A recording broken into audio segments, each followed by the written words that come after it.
आज हम उर्दू के हुरूफ जो हम पढ़ चुके हैं उन्हें पहले समझ लेते हैं और उसके बाद हम एक नया हर्फ या अक्षर सीखेंगे जिसे वाव कहते हैं। अभी तक जितने जितने लेटर्स हम लोग पढ़ चुके हैं, आइए उनको हम दोहरा लेते हैं। हमने सीखा है अलिफ, बे, पे, ते, टे, से, जीम, चे, हे, खे। उसके बाद हमने कल सीखा था इसके पहले लेसन में दाल, डाल, जाल।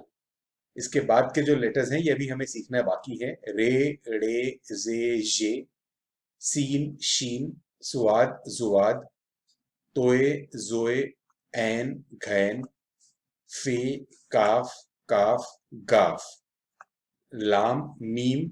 हमने ये नून सीख लिया है।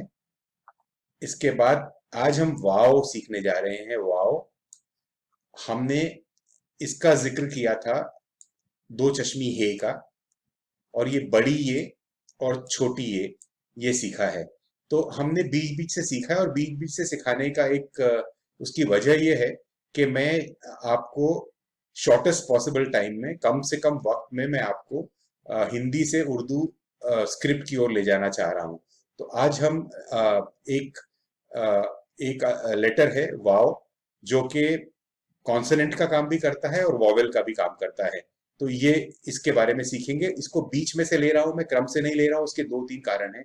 एक तो ये कि जैसा आपने देखा था, हमने ई और ए लिया था, क्योंकि ये वॉवेल है, वॉवेल पहले मिल जाएंगे तो हमारी वर्ड बिल्डिंग आसान हो जाती है। इसीलिए मैं इसको पहले लेना चाह रहा हूँ। और दूसरा कारण ये है कि हमने अभी हाल ही में दाल, डाल और जाल सीखा है। तो दाल, डाल और जाल के से मिलते जुलती शक्ल है इसकी, और उसका मिलते जुलता बिहेवियर है। उसी उसी तरीके से चलता है जैसे ये तीन लेटर्स चलते हैं। तो हम इसको साथ में लेकर चलते हैं। वाव लिखने का तरीका ऐसा है।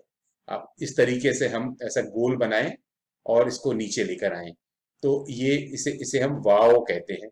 वाव जो लेटर है, इसे हम चार अलग अलग पर्पस के लिए इस्तेमाल कर सकते हैं। वाव हमें ओ का साउंड देता है, वाव हमें औ की आवाज भी देता है, वाव हमें ऊ की आवाज भी देता है, और व जो कॉन्सोनेंट है उसके लिए भी काम में आता है। अब सवाल ये उठता है, आप याद करिए जब हमने बड़ी ये और छोटी ये सीखा था, तो उस समय मैंने कहा था कि हम कुछ निशान लगा देंगे यहाँ पर, ताकि क्लास के समझने में आसानी हो, और उस धीरे धीरे उन निशान को लगाकर हम सीखते रहेंगे, और जब हम सीख जाएंगे तो उसके बाद उन निशानों को वहां से हटा लेंगे। सेम आप उस सबक को जाकर दोहरा लीजिएगा। सेम उसी किस्म के निशान हम आज यहाँ पर भी लगाने वाले हैं। तो वाव का जब इस्तेमाल हम ओ के लिए करेंगे, तो हम इस पर कोई भी निशान नहीं लगाएंगे। तो ये खाली होगा, बगैर निशान का होगा, तो वो ओ होगा। औ के लिए हम ये एक क्रो का निशान लगा देंगे ऊपर। आपको याद होगा, हमने ई के लिए भी ऐसा ही, जब हमने छोटी ये बड़ी ये सीखा था उस समय भी इसका इस्तेमाल किया था। ए के लिए इस्तेमाल किया था इसका। तो औ के लिए भी हम इसको इस्तेमाल कर रहे हैं। ऊ के लिए यहां पर एक उल्टा पेश, ये ऐसा लगता है, ये मैं बड़ा बना के दिखाता हूं आपको। ऐसा लगता है उल्टा पेश। ये जो है, जो औ के लिए जो निशान लगा है, ये नॉन स्टैंडर्ड साइन है, यानी कि ये कीबोर्ड पर शायद नहीं मिलेगा, और शायद आपको किताबों में नहीं मिलेगा। लेकिन ये जो उल्टा पेश है, आपको याद होगा पेश हम ऐसा लिखते हैं, तो इसका जब उल्टा होता है तो उल्टा पेश जो है वो इस तरीके से लिखा जाता है। तो उल्टा पेश कीबोर्ड पर भी मिलेगा, और ये स्टैंडर्ड साइन है। यानी कि इसका इसका मतलब ये हुआ कि जब आप ऊ लिखते हैं, तो ऊ लिखने के लिए जो निशान लगता है वो आपको किताबों में भी मिल सकता है और कीबोर्ड पे भी मिलेगा। इसके माने ये हुए कि ऊ लिखने के लिए डिस्टिंग्विशिंग मार्क हमारे पास में है। बाकी तो हम अपने इमेजिनेशन के लिए यहाँ पर, या अपने अपने अंडरस्टैंडिंग के लिए लगा रहे हैं। और व के लिए हम इसके नीचे ये क्रो का निशान इस तरीके से लगाएंगे, सीधा क्रो नीचे लगा दिया। सो आप ये समझ लीजिए कि हमने अपने क्लास में सीखने के लिए ओ के लिए कोई निशान नहीं लगाया, औ के लिए ये क्रो का निशान लगाया, ऊ के लिए उल्टा पेश लगाया, और व के लिए ये नीचे निशान लगाया। आप इसका स्क्रीनशॉट ले सकते हैं, तो आपको समझने में आसानी होगी। चलिए अब हम लफ्ज बनाना सीखते हैं वाव का इस्तेमाल करते हुए। यहां पर आप देखेंगे ये पे है, पे में वाव इस तरीके से जुड़ेगा, और ये ये ते लिखा है, तो ये अब आप सोचेंगे कि क्या है, तो ये इसके ऊपर उल्टा पेश लगाया जा सकता है समझने के लिए। किताबों में भी लगाया जाता है, हम नहीं लगाएंगे तो भी आपको समझना होता है, मैं लगा देता हूं। तो ये हो गया पे, उ और त, पूत, ये पूत लिखा गया। उसी तरीके से यहां पर उल्टा पेश लगा लीजिए और इसे आप पढ़ लीजिए, टूट, टूट हो गया। इसी तरीके से अब आप इसे पढ़ें, ये जीम है, जीम के ऊपर उल्टा पेश लगा हुआ है वाव के ऊपर, तो ये हो गया जून। ये ख है, ख पे वाव, ख के बाद वाव, वाव के ऊपर उल्टा पेश नहीं लगा हुआ है, लेकिन आप मान के चले कि लगा है, ये हो गया खून। तो जून ऐसा लिखा गया, खून ऐसा लिखा गया, नुक्ता नीचे से ऊपर गया, जून का खून हो गया। और इसके बाद में आप देखेंगे यहां क्या लिखा हुआ है, अब ये खे है, वाव है, और ब है, बे है, तो इसके ऊपर उल्टा पेश लगा हुआ है, मान के चलें, खूब लिखा हुआ है, खूब। उसी तरीके से यहां पर भी उल्टा पेश लगा है ऐसा मान लीजिए, और ये डूब बन गया, डूब। अब ये आप देखिए, इसे देखिए और इसे देखिए, ये दोनों एक समान दिखते हैं, ये दोनों लेकिन अलग अलग लफ्ज हैं।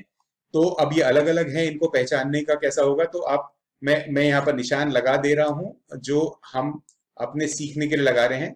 अब आप पढ़ सकते हैं, औ के लिए हमने इसको इस्तेमाल किया है, तो ये और हो गया, अलिफ, औ और रे।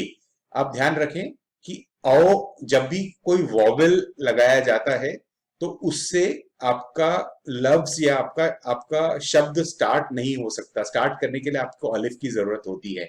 ये वाव के बारे में भी वैलिड है, और ये के बारे में और ई के बारे में भी वैलिड है। तो जब हम किसी शब्द की शुरुआत करते हैं और वॉवेल से करते हैं तो आपको पहले अलिफ लगाना होता है। तो ये आप, यदि आप वाव और रे लगाएंगे तो ये और नहीं कहलाएगा, अलिफ, वाव और रे करेंगे तो और होगा। तो ये इसके ऊपर ये क्रो लगा हुआ है जो औ का साउंड देता है, ये मिलाकर हमारा और बना, और जो जो हिंदी में और कहते हैं या एंड के लिए जो इस्तेमाल होता है, तो उर्दू और बन गया। लेकिन अब यहां पर अगर मैं ये निशान नहीं लगाता हूं, तो हम नहीं लगाते हैं तो हम इस वाव को ओ के लिए इस्तेमाल कर रहे हैं, तो ये ओर हो गया, तेरी ओर। तो तेरी ओर के लिए आप ऐसा लिखेंगे, और के लिए ऐसा लिखेंगे।